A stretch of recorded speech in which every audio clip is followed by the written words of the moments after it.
Hello, everyone, and welcome back to the Tastemakers podcast. This is, of course, the podcast where we sample everything on the television and film menu, or at least as much as we can shove in our mouths, and then let you know what's worth putting in your mouth. I'm your host, Taran Armstrong, and with me today, as always, my co-host, Grace Leeder. How you doing, Grace? I'm good. I couldn't have said it any better, Taran. You said it exactly as I would have introduced the podcast. So it's perfect. No Listen, notes.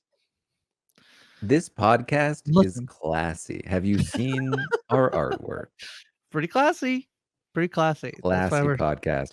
shoving things. We've Actually, probably I said have a this before, but yeah. what No, you what go. we've said in terms of our marketing is we want the marketing to be classy so that people come and we don't have to be.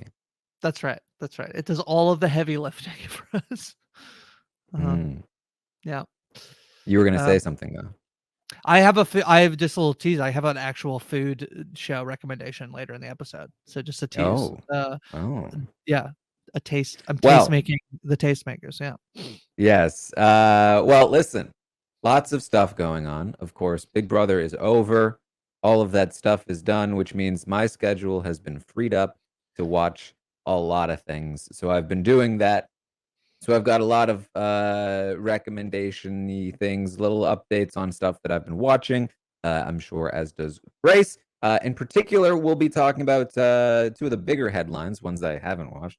Is that Shrinking season 2 has begun, and Smile 2 is two S's. Maybe this Shrinking and Smile 2, both twos. Mm. There's something going on there. I don't know. I mean, that's the Apple TV Plus way. They greenlight a lot of shows that are single S word shows. You think Apple will Severance. get a hold of Smile too? Yeah, they'll come over there. I don't know what Smile, who makes Smile, whether or not it's I don't think it will be on Apple. You can I probably feel like buy it it should be an for rent. Amazon product because Yeah. Amazon has that little smiley Well, logo. actually, I will say, so before I dive in, I would want to talk about Smile to begin. But first, people should be subscribed. And speaking of an S word, Taryn, subscribe is one that people should make sure that they're doing, that they're subscribed to the feed. You can search us up, RHAP Tastemakers, or We Know Scripted TV in your podcast feed of choice. We're in the We Know Scripted TV feed, of course. And then make sure you're subscribed on YouTube and all of that jazz, ratings and reviews, all that good stuff. Tell a friend. Turn Smile 2. Actually, did you catch any of the did you know about the marketing that they did for the first Smile movie and then the marketing that they've been doing for the second Smile movie, including the viral baseball marketing that they did during the I guess it wouldn't have been through the World Series because the World Series has not started yet, but while the MLB playoffs has been going on, there was some viral marketing done by the Smile crew, and it's pretty great. The only thing I remember about their marketing for the first movie was that it was a lot of people being like, Yeah, in real life though, like viral marketing campaign of people just being in places, smiling, and they did it again. I believe they've done the baseball one before, but they did it again. They had two people in these like lime green, yellow shirts sitting behind home plate and on camera. You could just see them smiling. I will say one of them was much better than the other one. There was like a fly ball that came up, and the one of them did not break. The other one was like, oh no, and ducked for the baseball. But I think this is brilliant. I think this is a brilliant marketing campaign from the Smile team. it's just it's a good concept. The first movie did well. I don't know how I think the second movie's doing well as well, if I'm remembering Uh, correctly. yeah, it I think won the box office this weekend, so it made about $23 million, which is pretty good. That's domestic in the Great U.S. concept. It's just a good concept. Very easily marketable. And it Yeah, was a good movie. The first one. I haven't seen the second one yet.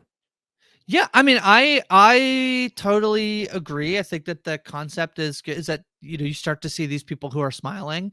It has some good lore, I think, in there if you've watched the first one and sort of doing it. I think that you can. There's a way in which I thought Smile 2 was in some ways stronger. I didn't rewatch the first one before I went to go watch the second one. My feeling was that this was better than the first one. There's certainly some scenes that really stand out as pretty iconic. I think I've also seen some people be like, "Oh, this one seems a little sillier.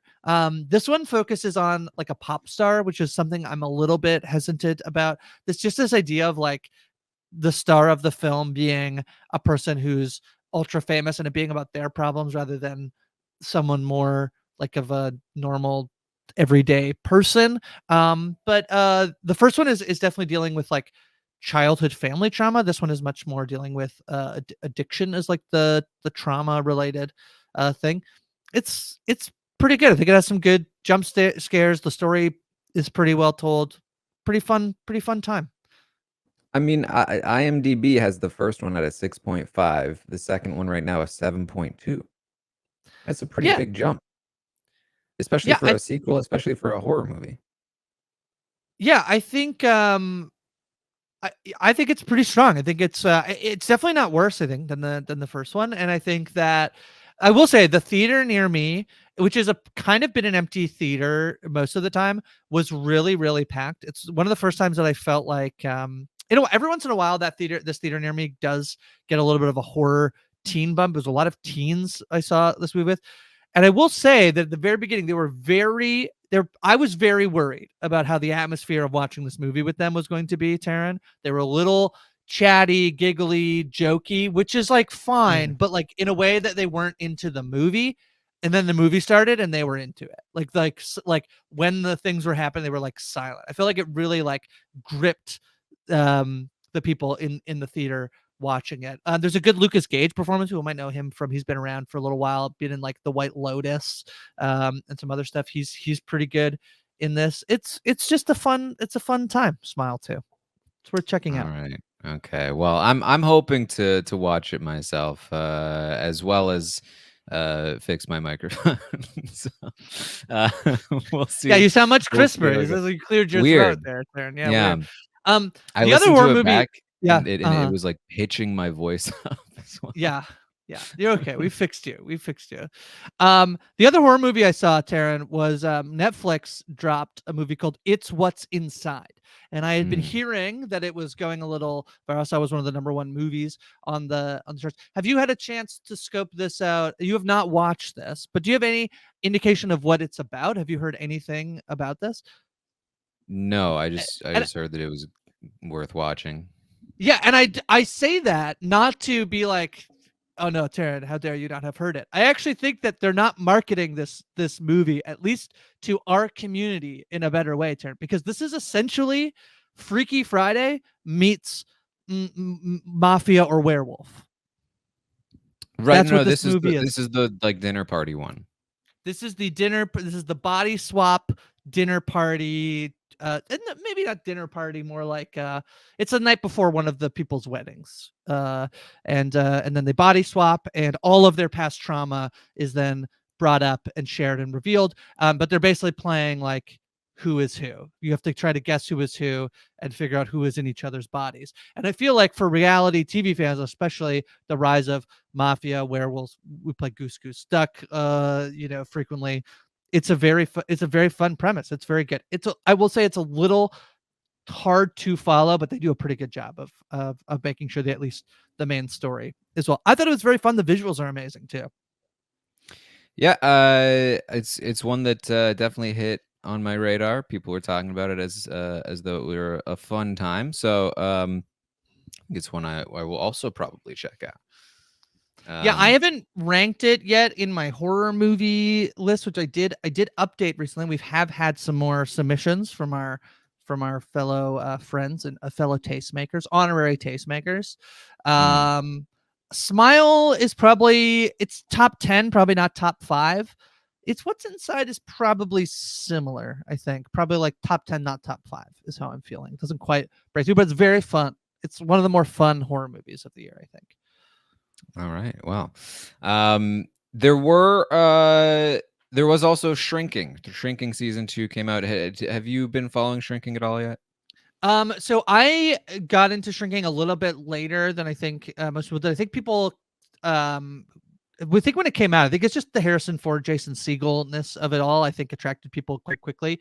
And I'm a big Ted Lasso defender. Like I'm someone who thinks that the whole thing is good. I know a lot of people think that it gets worse as it goes, or at least like the one of I think there's two takes. Is either it gets bad after season 1, or season 2 is like just bad and then it's fine in season 3. I defended it the whole way through, but I was still a little bit anxious about the show. I then picked it up and kind of immediately fell in love with it. It's like the episode 1 basic, and the premise of the show here, Shrinking, is that Jason Segel and Harrison Ford are both therapists, and Jason Segel is grieving, and he's basically trying to do these sort of like out of the box therapy ideas throughout episode 1, that might be caused by his grief, but also he's like, if somebody had have helped me like this, like it would have been good. He's also having a tenuous relationship with his daughter, and there's a moment at the end of episode 1 that's exactly the right, they turn the gear exactly for where I want it, which is like it's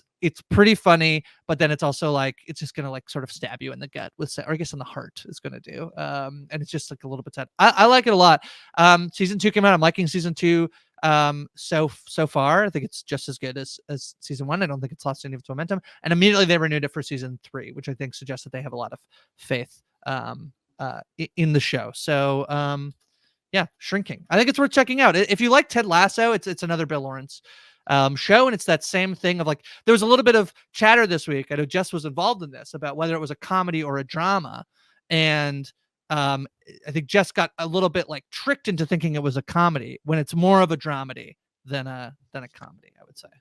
Yeah, what I saw of it, I would probably give it that sort of label.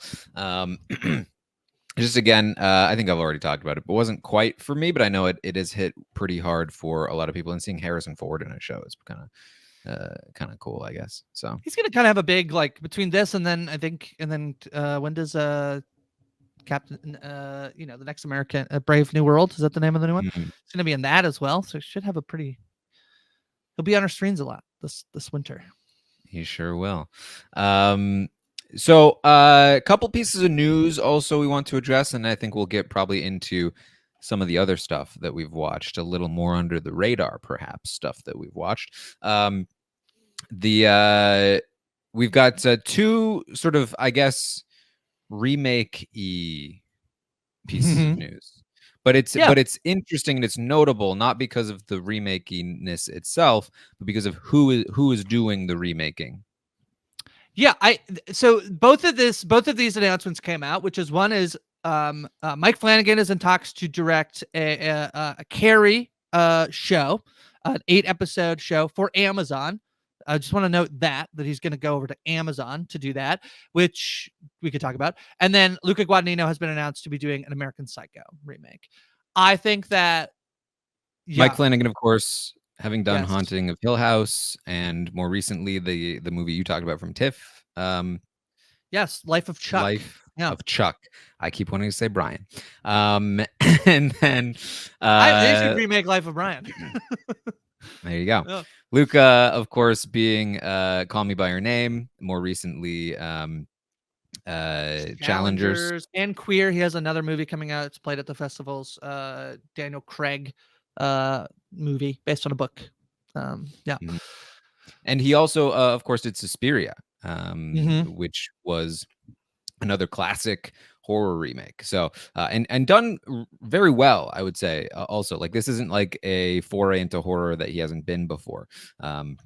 So a take on American Psycho is very interesting. It's not quite his style, I would say, but I think something that would be interesting to see fit his style. And then similarly, Mike Flanagan with Carrie. Mike Flanagan, known for these sort of like horror series, 8 to 12 episodes. I think this is going to be something like 8. That's what they've said so far, but obviously it's so right. So similarly here, it's like 8 episodes of Carrie. Like, it's a short book. It's a short, it's been movies before. It hasn't been a show. Clearly, to me, this is an indication that I think for both of these adaptations, these remakes, they're going to be sort of artistic takes on the originals. And a Mike Flanagan Carrie series to me means a lot of drama, a lot of monologues, and I'm curious to see how it comes out. I know a lot of people might be like, really, Carrie, for the fifth time. And you know, we'll see where that goes. But American Psycho, you know, that's also like an interesting, like, what is Luca gonna do with that? So that one to me, like, I think base level, I'm like Mike Flanagan doing Carrie. I think like the floor is higher. Like, I don't like, I guess it could go badly, but it most likely it's just going to be a pretty good adaptation of this. So far, Stephen King is like pretty on board with this. He seems to have liked that this is happening. I just got to watch I know The a lot of Shining. people are like, "Hey, Flanagan, where's Dark Tower?" Yeah, I know. But Yeah, for what do you sure. make of it? I just got to watch The Shining in theaters this past weekend. I saw it in theaters for the first time, so I'd seen the movie before, but it was playing at my local theater, and that was very fun. But that's notoriously one that Stephen King does not like. He thinks it doesn't. But then Flanagan did this is so interesting. Flanagan then did Doctor Sleep, the sequel, Yep. which Stephen King quite likes. It quite is. I saw him tweeting about considerably it. more faithful to the books. Yeah, 100%. And then, but then The Shining is one of the greatest movies of all time, in my opinion. I also saw a thing go around today, Taran, where there seems to have been like a press release dump on the Harry Potter television series, where they say they're going to go into more detail. I said, yeah, More of course detail. they're doing a television series instead of a movie. So of course, I would hope they go into more detail. Yeah. Like, of course. So then I was just thinking about this as you were like, okay, 8 episodes of Carrie. Like, yeah, I think you're right. I think that he's going to be most interested in probably like the more character driven beats, while also delivering on the spectacles that we know are in Carrie. But I don't know. But I think the floor on Carrie is much higher. Luca Guadagnino doing American Psycho could be very bad. But the thing is that like the writer of American Psycho, I'm going to pull up his name, it was not Bret Easton Ellis, was not out when he wrote American Psycho. And there's a lot of queer subtext to American Psycho that actually Bateman is a closeted queer man that I think leaves it open to a pretty interesting 2024 interpretation of the book American Psycho into a movie. And I'm quite excited and think the potential for this is quite high. And there's a few things here that's interesting. I got to see a movie called 19, which is 19 in Italian, directed by Luca Guadagnino's sort of like protege. He'd been his assistant director and then directed his first feature film, and it premiered at TIFF. And it's a lot about the closeted nature of like a closeted queer teen. He's 19 years old, and how he's trying to move throughout the world before he feels comfortable coming out. And I feel like now seeing that, and then seeing that Luca is going to do that, I wonder how much they've like, there is this like similar thing you could have of like the most extreme version of being closeted and suppressing your emotions and having no connection with other people, therefore lead you to become an American Psycho. So I'm pretty interested actually in Luca taking on this. And I think a lot of people, when they're like, oh no, they're gonna ruin it, it's like I think a lot of you, I think the adaptation is a good movie. It's fine. But I think there's a lot left to be explored with an adaptation of the book, taking a different approach to it in 2024. Yeah, I mean, speaking of, we talked about Joker recently.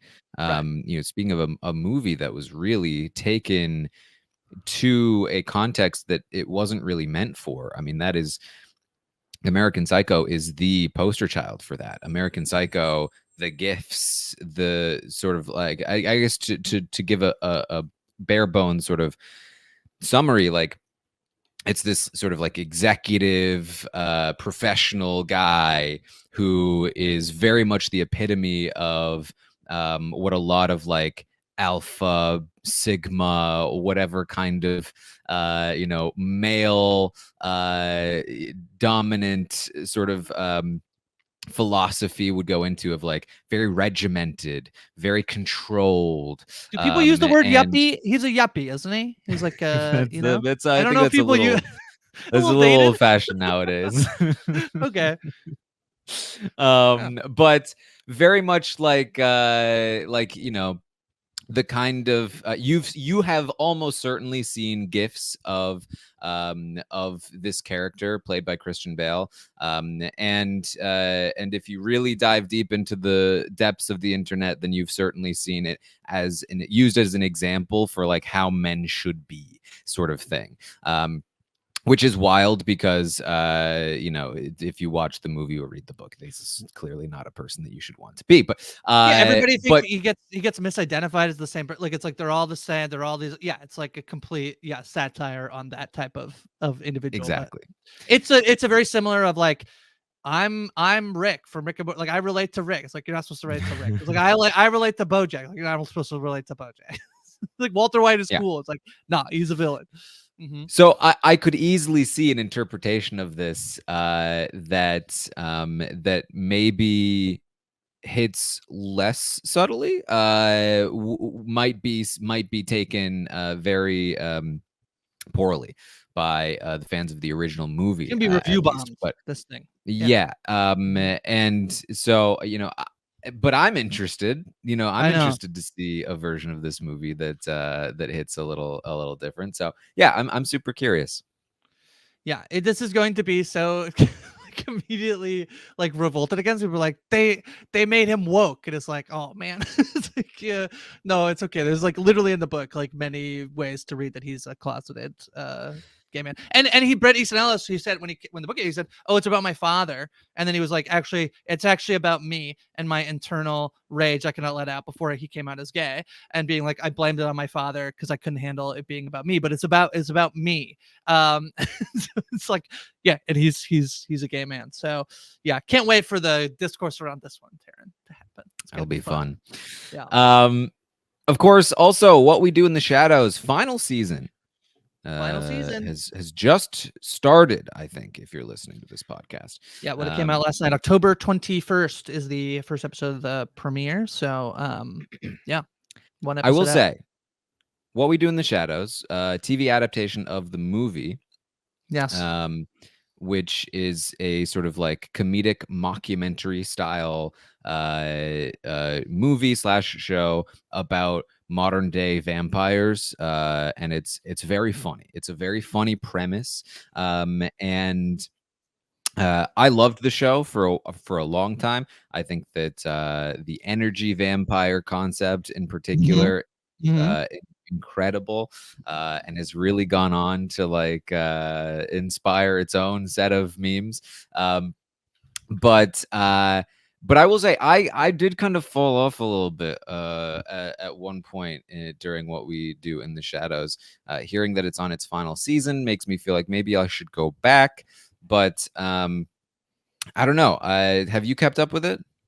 Yeah, I have kept up with it. Lindsay Wilson and I podcasted about season 4, I believe, and then we did some check-ins on season 5. I love it. They did take a big swing at the end of season 3, which if you know, and it's something to do with Colin Robinson, the energy vampire.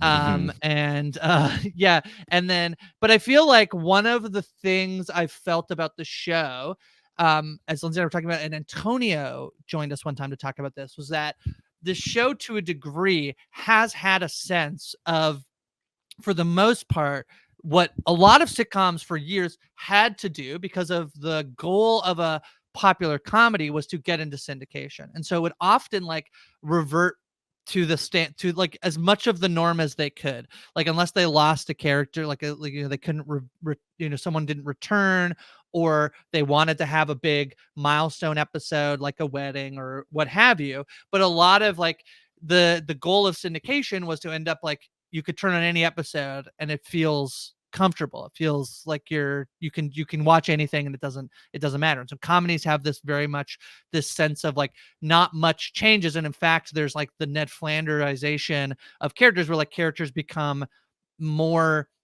simpler in a way because it's what the audience sort of expects. And I felt like What We Do in the Shadows was like mostly in that camp of like kind of sticking. I think that there was like some frustration in the lack of forward momentum in the show, and that they would like kind of like set something up by the end of the season, be like, No, that can't happen. And then they would reset. I do think a final season of the show, and I saw an interview today where they said they can do things that they've always wanted to do in this final season. I think particularly the finale, they've kind of talked about it being quite chaotic, full of mayhem. So I'm pretty interested in this. And I think just like jokes per minute, this show, there's not for me a show that comes closer, and it's actually not the type of comedy I normally love, which is very like, I'm kind of a prude, Taran, and the show is like the opposite of that in every way. Like there's so many jokes about just vampires being obsessed with sleeping with each other and everything and everybody. This show is tremendous, and I'm very excited for it to be back on television, even if it's only for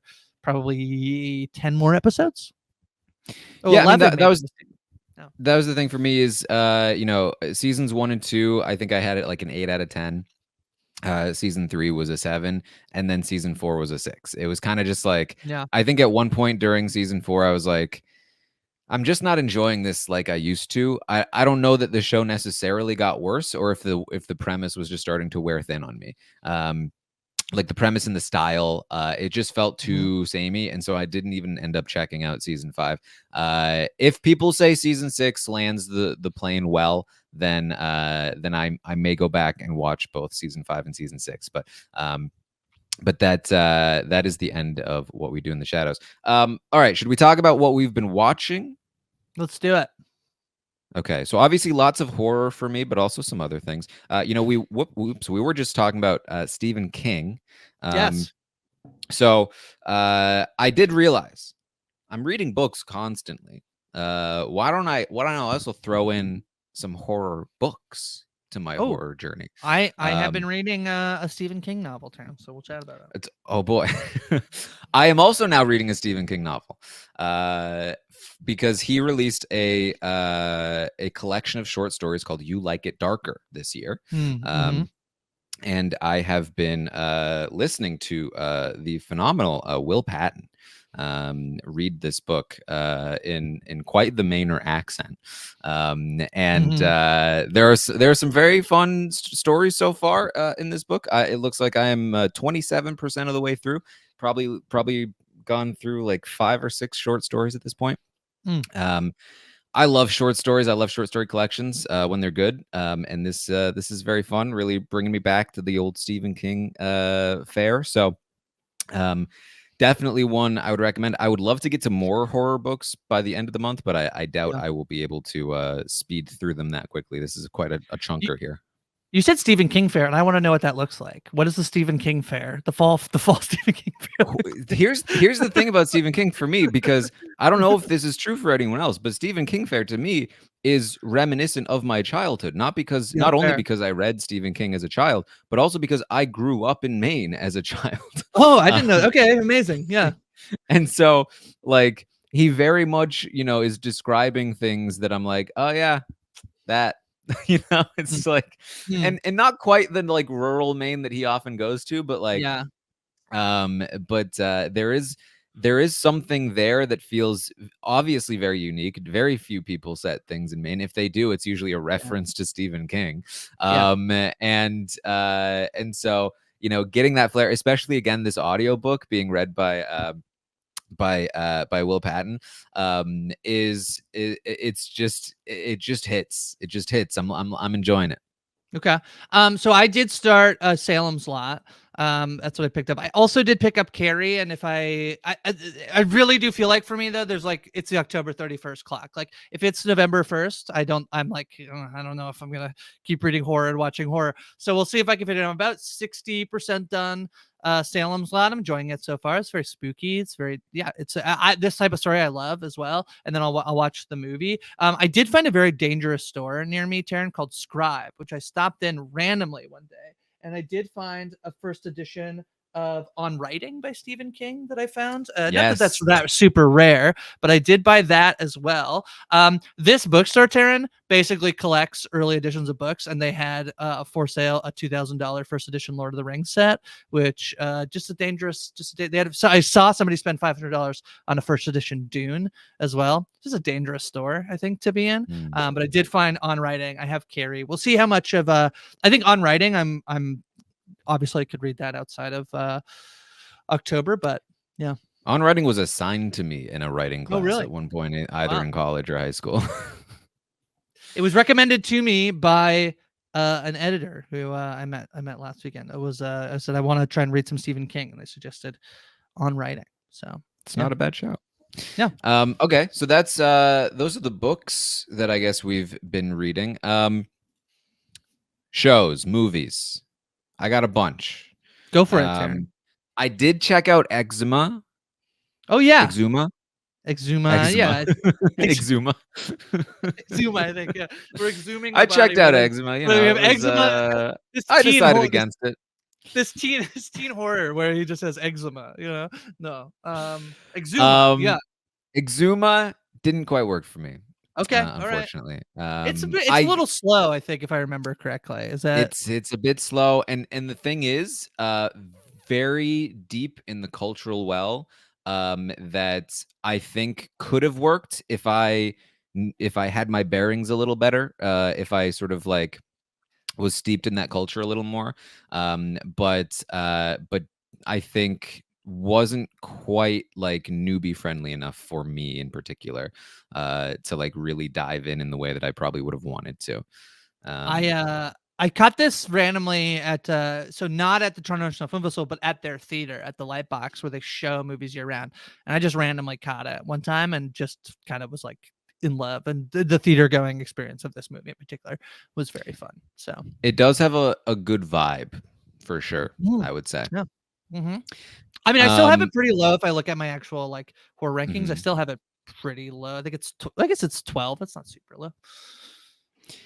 I also watched a movie. It came out of nowhere for me. Just randomly went into it. It's an Australian movie called You'll Never Find Me. Very low budget, very kind of like it's two characters, two actors, one set. Most of the movie is a conversation. But for me, just landed, just worked. I think if you go in with expectations, it might not work as much for you. I really didn't expect much from this. There's certainly plenty of worlds where it doesn't work for you. But if you like slow burn, just kind of tense, I would say almost like if you watched Barbarian and you liked the first half, it's a lot of that vibe of just like these two people kind of feeling each other out, and was very cool in that way and really just worked for me.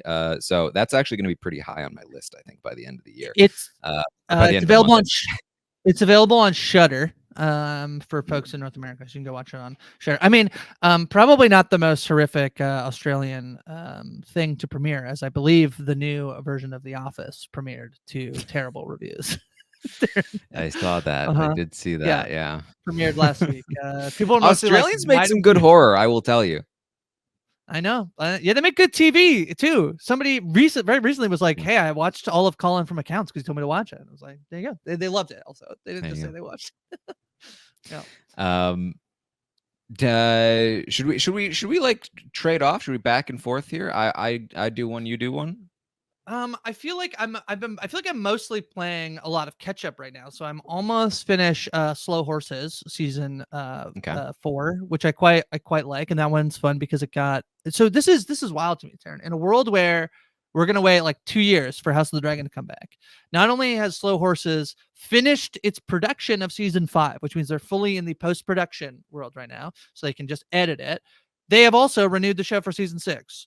And so this show is just going to come back. I think every season has come back less than a year than its previous. It's like, if you look at it, it's like 8 to 10 months is generally how long it takes them to bring the show back, which I would argue maybe at some point, like, they should slot this thing in at a particular time of the year every year and be like, this is when the show comes back. But I agree. Because I like, let it be. And like I think The Bear is doing this. So like, it's a June show. And I feel like that, I don't know why, but I really like that. It's probably because I'm a Virgo.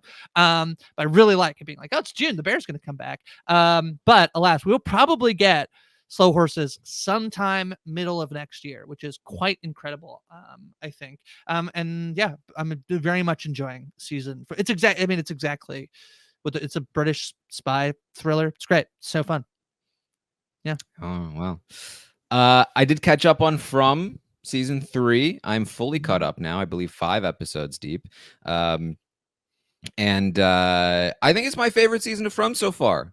It's doing well. I'm liking it. You know, the thing about From for me that I think I'm noticing is that it's kind of a there's 2 worlds that it exists in. There's one world where I think the writers are like really good at what they're doing. They have really good ideas. The overall plot is really interesting. It's a fun concept. They do cool things with the plot, but then like they just sometimes struggle with dialogue. and I love all the actors, but the actors struggle a little sometimes too, perhaps with the dialogue. Who knows? And so I think that's where a lot of like some of the issues come in, and some of like the little, you know, bits of drama here and there are not quite what you'd want. But when it hits, and it's hitting this season. So I'm really enjoying From season 3. Okay. The other one I've been doing, which is it's almost about halfway through, and is a show that I know you love and that I love very much, and it's not really scripted, but I'm gonna put it here anyway, which is Taskmaster, the newest season. And if you're in North America, you can now be watching this on YouTube every Friday around 5 p.m. Eastern, I believe. They start to they stream the newest episode, and you can just watch it on YouTube, which is quite amazing. This is series 18, I believe. Let me just make sure I have that right. Yeah, it's been very fun so far. It's a great cast. The same thing happens every year where I like know a couple of them, and by the end of the season, I absolutely fall in love with all of them. Specifically, this season is Emma Seedy, who I did not know from before this, who I just think is hilarious. But let me just see what else she's. Yeah, I don't even think I really know much of what else she's been in. But then also on YouTube, they just finished airing season 2 of Australian Taskmaster, which has Josh Thomas in it. If you don't know Josh Thomas, he had a show called Please Like Me on Netflix that I absolutely adore and would highly recommend. And so he's in the show. I think it's very good. And then I've been watching then they a couple months later released it's kind of weird because they in Australia, and then they kind of delayed the YouTube release for the Australian and New Zealand versions. But there's a new version of the Australian one as well. So there's so much Taskmaster for you to catch up on if you have not watched. And again, it's my favorite show. So it's an amazing show, and I have lots to catch up on. Taskmaster is one of those shows, I think I've probably said this already, but like it's one of those shows that I think is so good and so watchable that I stopped watching it because I need something that good to just rely on if I need it. You know what I mean? Yeah. It's a very good point. Like, if I'm so jealous of people who have so much Taskmaster that they have not watched. That's me. I got tons. Yeah, it's great. That's amazing. Yeah. Okay, more horror. I did watch a movie. This one caught my eye. It's called In a Violent Nature. And it's also a very low budget feeling. Probably even filmed more in low budget feeling. You talked about where you grew up, Taran, which is Maine. This is basically filmed where I grew up, which is Northern Ontario, in the woods. This one I feel like has a little bit of I've heard a little bit of like critical buzz, not like serious critical buzz, but for a horror movie, because it has kind of a unique take on the genre. Maybe not super unique, but basically this is a very by the books slasher movie with a killer who is like supernatural, just like doing some big over the top murders to a bunch of like young adults, except in this movie the POV is almost entirely on the killer the whole time. Any bits you get of the people being murdered are like overheard from the killer. You're just following the killer around the whole. It took me a second. It's not everyone's cup of tea, but I kind of like it for the concept. It's not like the most entertaining movie because you're following a dude lumping around.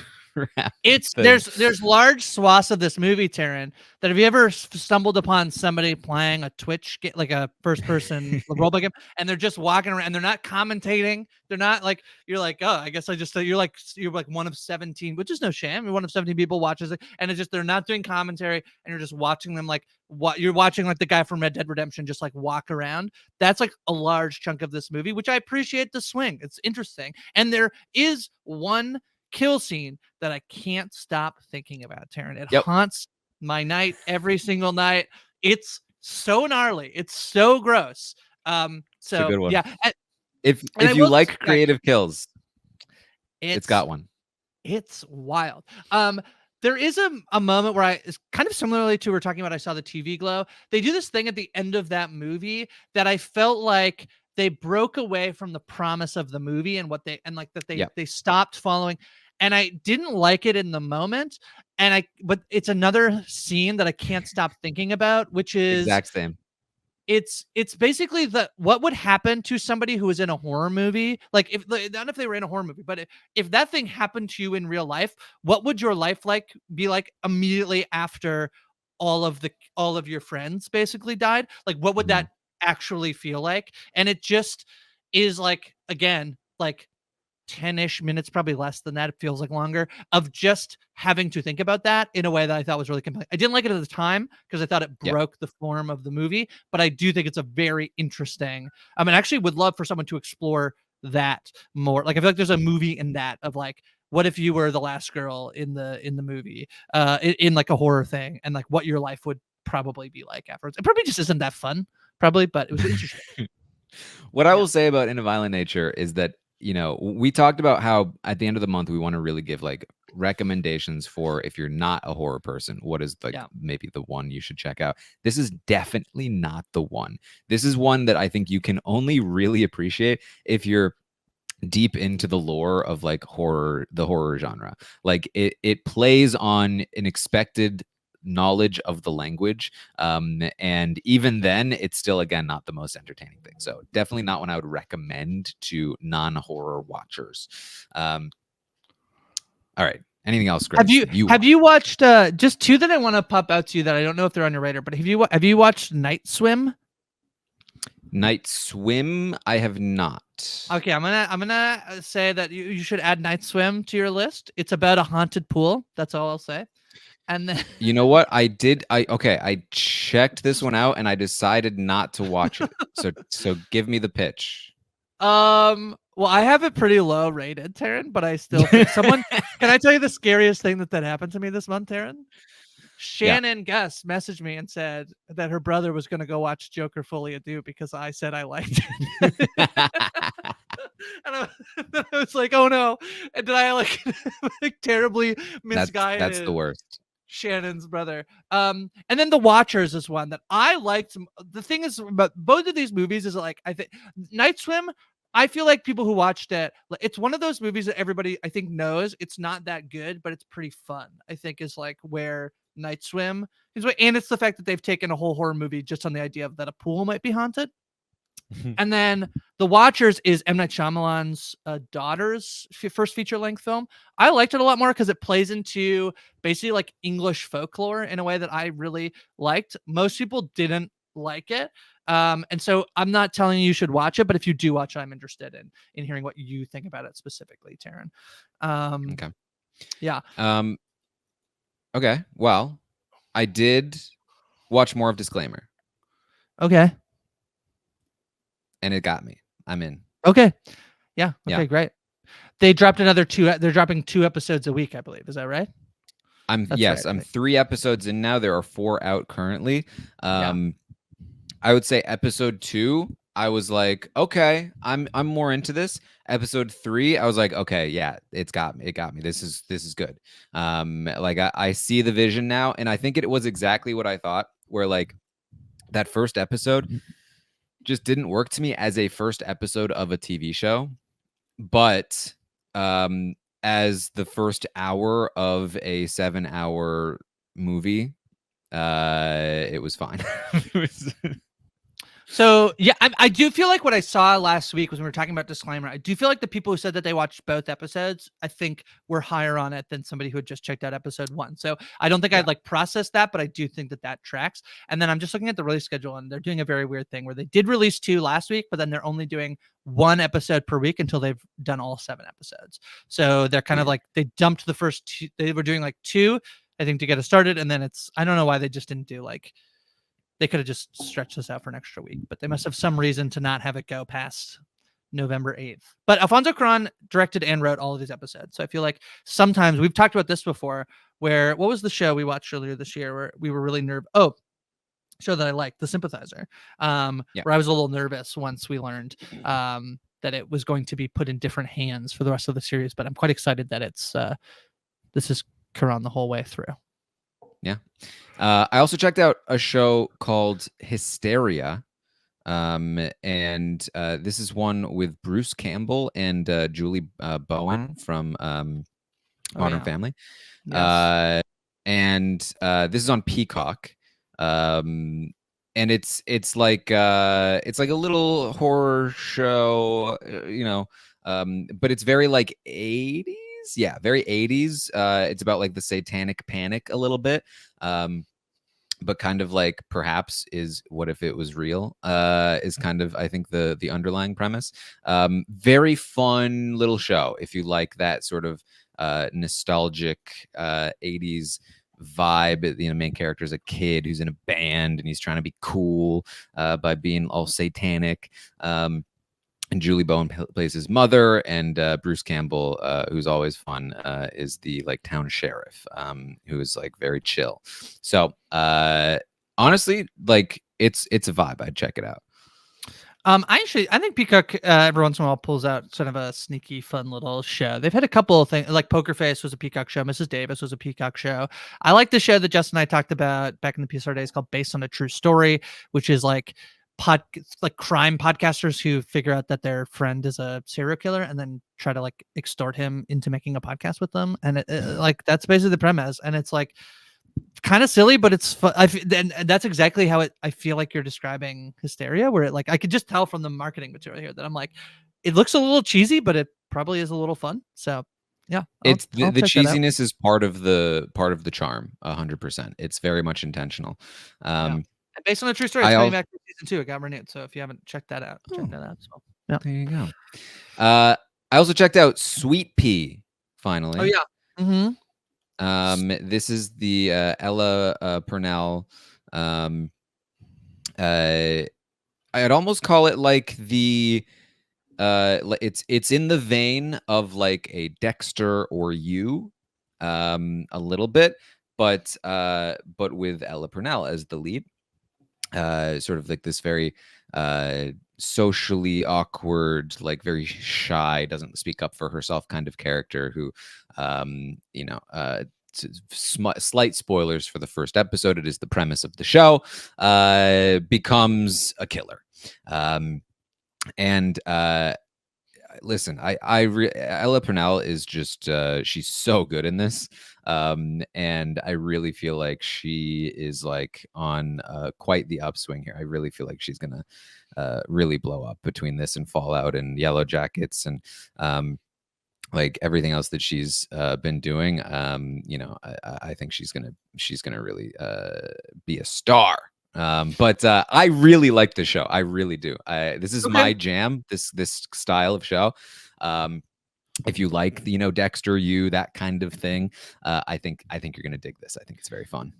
We talked about this a little bit last week, that I think some people have been like falsely lured in that it was like fully a comedy, and I think that was So but I've heard good things. Don't think it's a comedy. Think of it as like You. Right. Between that and Teacup, I do feel like there's been some good like thriller horror stuff this fall. I watched the next 2 episodes of Teacup. Still very good. I'm really liking Teacup. Just crushing. Really enjoying there's a lot of stuff I'm just really enjoying.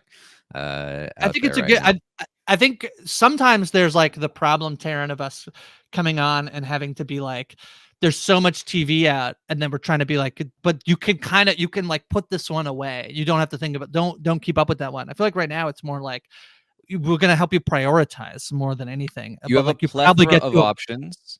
yeah. Yeah. And a lot of them are very good. So what I'm trying to do today, at least, is like present you with what is your taste. Do you want the 80s vibe, Hysteria? Do you want the Dexter-y kind of Sweetpea?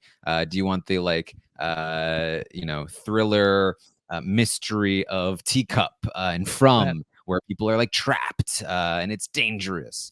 That's these are your different options right now. Right. They're all good, Well, I think. the last like sort of broad recommendation I'll give, which is recently, I think my favorite streaming service, which is Dropout TV, which is formerly College Humor. They launched a streaming service known as Dropout, I think before 2020, and then recently, because of the success of Dropout, renamed College Humor to be fully Dropout. That's what they're known as now. The full thing is Dropout. So it used to be a different name for the streaming service. Now it's all the same. They have a ton of stuff I've talked about on the show before. Talked about Dimension 20, which is their like actual play D&D show that they're going on tour. They're going to be at Madison Square Garden. One of my favorite shows is called Make Some Noise, which is basically like an improv show. It's a little hard to explain other than that they get a random. It's like, what if you're the plumber at Candyland, and then they do an improv skit based on being the plumber at Candyland. Game Changer is probably the easiest sell, which is that it's a game show where the rules change every episode, so they never know what they're going to be doing. So, for example, recently they had an episode where they got a very easy trivia question, and then they would hit the buzzer.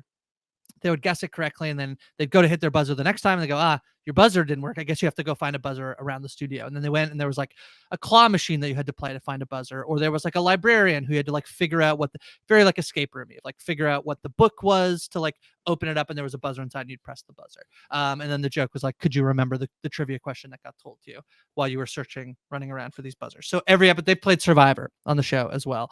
They recently launched a new show that is a cooking show. It's called Gastronauts, and essentially 3 comedians come up with a prompt. So literally the first episode was Brennan Lee Mulligan, who's one of my favorite comedians on the planet, just says, I want the heaviest meal. And then they just have to interpret that and come back. And so that's what the show is going to be, that these comedians give them sort of an outlandish prompt, and then these actual chefs have to like figure it out. And the whole time they can kind of like be communicating, because it's Gastronauts, there's like sort of an astronaut spaceship theme where they can be like communicating back and forth on these like little microphones. But I just think like unquestionably Dropout gives me the most bang for my buck every month in terms of what's funny. There's a show called Very Important People, which is like they get a surprise makeover. They're in like a costume, so they might be an alien or a caveman, and then they have to do like a sit-down interview in I think it's just consistently has the funniest shows. And if I really need, much like Taskmaster, actually, if I just really need like a good laugh, it's the thing I will go to. Undoubtedly, I'll just put on an episode of Make Some Noise or Game Changer. There's Actually, Taran, which I think you would love, which is like they get a question and there's mistakes in it, so you have to like buzz in and say, "Oh, Actually, Dr. Will won season 2 of Big Brother," whatever the thing is. So it's a tremendous streaming service, and they just have this new show, so I highly recommend checking out Dropout. And they are pro password sharing, this company. So actually, the company in general, Taran, is tremendous. If you audition for a show, they pay you out at the end of the year as part of their revenue sharing agreement. Like, they just are a fundamentally pretty amazing company. So highly recommend. Yeah, I'm super interested in these sorts of like independent streaming services, like Dropout and Nebula, that are kind of like on the come up and creating some really cool and interesting things. Of course, if you haven't checked out our coverage of Jet Lag the Game, which is on Nebula, you should definitely check that out. But very interesting stuff there. I think it's a really cool space, and I really hope that it continues to succeed. I do have a couple more things I watched as well to recommend. So I checked out Ludwig. I mentioned Ludwig a week or 2 ago. It's David Mitchell's show, no? David Mitchell's new show. David Mitchell, you may know him from Peep Show. It's probably his most famous role. Peep Show, fantastic comedy. that everyone should definitely check out from back in the day. Ludwig is it's very good. I actually really like it. The premise is that David Mitchell is like a puzzle creator, creates puzzles, and he needs to find his missing twin brother, who was a cop, a police detective. And in order to find out where his police detective twin brother went, he has to go to the police department and impersonate his twin police department brother, detective guy. And so that is how we get to what this show is, which is one of those classic, like, really smart guy solves crimes for the police. But it's a very fun way of getting to that premise, which I think is very, very, very cool. And it's also like, it's a British show, so it's like pretty focused. It's only 6 episodes. So it's very fun in that way, and it's done really well. Don't expect like super realism, but it's constant David Mitchell humor, and it's very, very funny, and just very like very easy popcorn. Throw it on. It's very good, very fun. I like it a lot. I have 2 dream Taskmaster guests, and David Mitchell is undoubtedly one of them. I need to see him on that show. I'm a huge David Mitchell fan. If you ever watched Would I Lie to You, just pop on, look up like best David Mitchell Lee Mack bits, and you'll just be entertained for hours. Love David Mitchell. I'm very excited to check out Ludwig. Yes, yeah, definitely would recommend it. I watched a little bit more of Nobody Wants This. It's still very good. I watched a bit more of Dan to Dan, the anime show on Netflix. Also still pretty good. I'm really liking it. And then 2 more movies, and that's it. I watched Woman of the Hour on Netflix. Oh, yeah. Okay, yes. It is Anna Kendrick's movie about the woman who went on the dating game. It's a true story. And there was a serial killer. Was one of like the dudes, the mystery dates. I will say, you could almost really classify this as a horror movie itself. I will say, I think it was good, but it seemed to me like it lacked some focus. Like it really, like that premise is pretty much the movie. Like they just, they have a little bit of backstory. They have her on the show. That's mostly it. There's not a lot else going on. Well, I just saw this happen too, which is there's a movie I saw. So this played at TIFF last year, got bought by Netflix, and they've held it essentially for a year. I guess that they thought maybe it could have a little momentum. I feel like they've completely ended up, I think, botching a little bit of the rollout. So that's kind of Netflix though, because I don't think anything's gonna really happen with this movie. But I also watched a movie called Luckiest Man in America, which is based on the guy who figured out the Press for Luck game, where he like figured out that there was like only 8 patterns on the whammy board and won a bunch of money. And that story is what happens to him then and after is so interesting, but they decided to like self-contain it in a way that I really felt like it was a failure of, like, literally in the audience Q&A. I can't remember I can't remember if you told me about this on the podcast before or off the podcast before. So I haven't. And so it got a big gasp, but I kind of feel the same as Woman of the Hour, that it's like, it's almost like to a degree that like hearing about the story would like lead you to believe it's a little bit wilder than it is, and then the movie like doesn't, it's like, it's fine, it's good, it's a well-made movie. I think it certainly shows that Anna Kendrick has potential to be a pretty good director. Not a ton going on in the movie. I would agree with that. So I would have restructured it narratively, I think would have been my thing. Okay, and then I also watched, by the way, quick show. It was very quick. The Edge of Sleep. It was on Amazon. Markiplier, the YouTuber.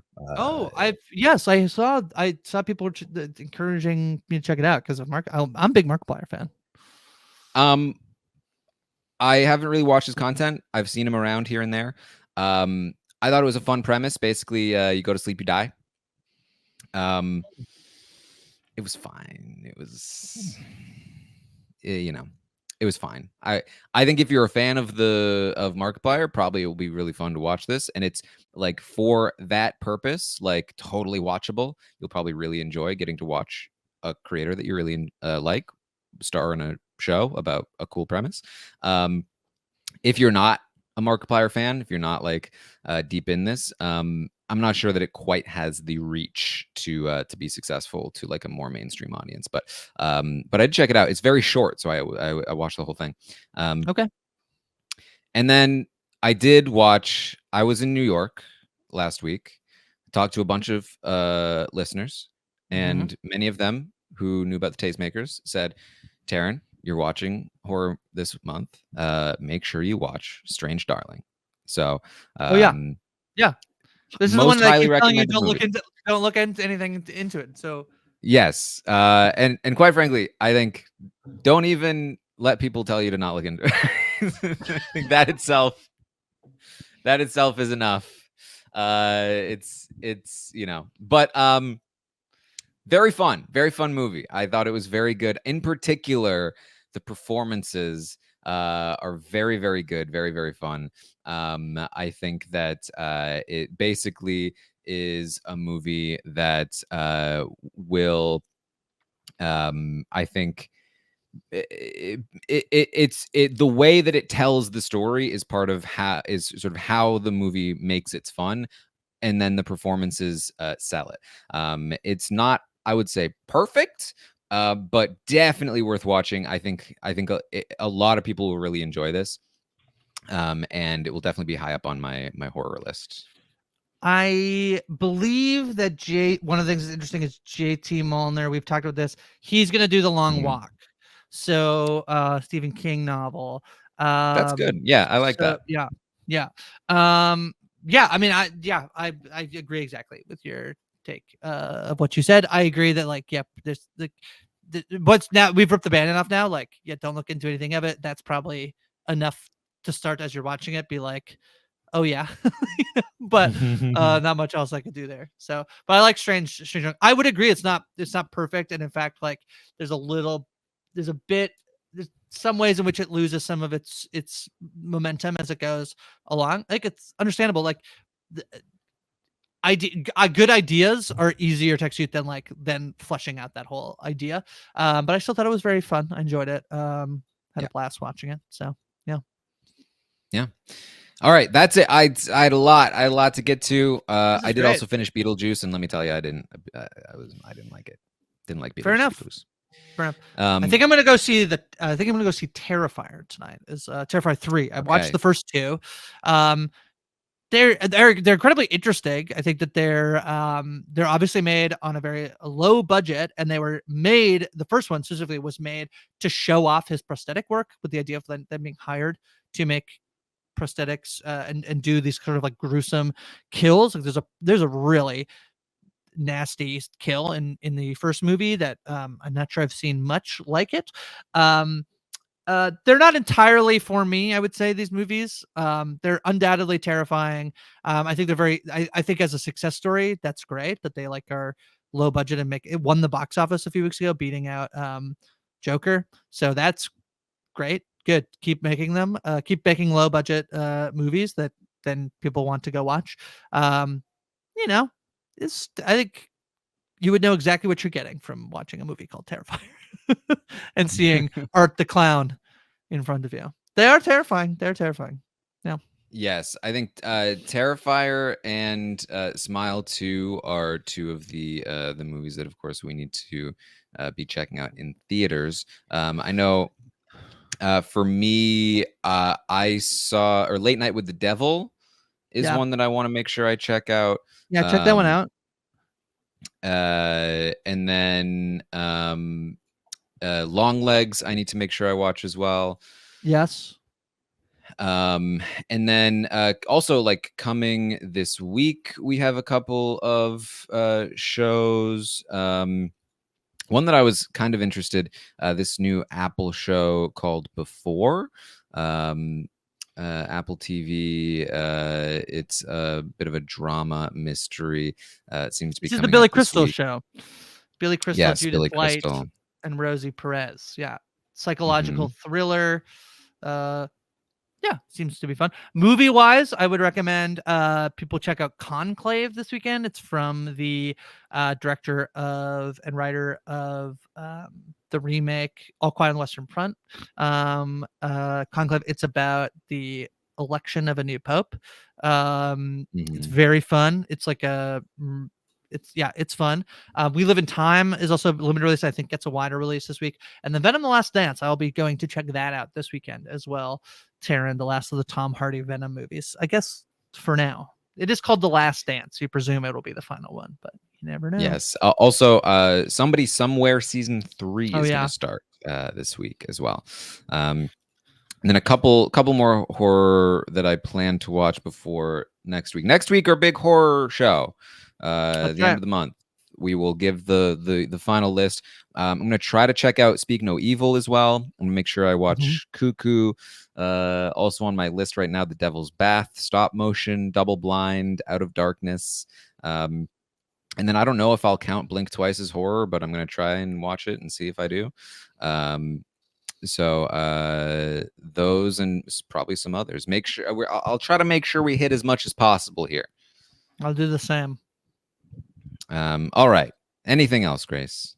No, that's it for me. We're covering The Penguin as well. Mike and I chatting with that, which people have been loving. Taran, people are really high on The Penguin. Mike and I are as well, but it's been very good. I would like to catch up on The Penguin. I would like to do that. Yes. All right. Well, that then is what we have for you this week. Tune in next week for our big horror show. We are going to, of course, we'll still touch on whatever else is happening in the world of TV and film, but we're gonna give our list best horror of the year. Give some final recommendations on what you should watch if you are not into horror, and then what we think is the best horror, I will say, movie, show, and maybe book. I mean, we'll probably both have only read one. Between the two of us, sounds like we'll have one read book from this year that's horror, and it's going to be the Stephen King book. Mine is from like 40 years ago, so I don't think it'll count. But we'll do our best. All right. Well, that is what we have for you then. Thank you so much for joining us. Make sure you check out all the other coverage we've got going on. Any other plugs, Grace? No, that's it. That's all. We'll see you next week. We will see all of you next week. Spooky.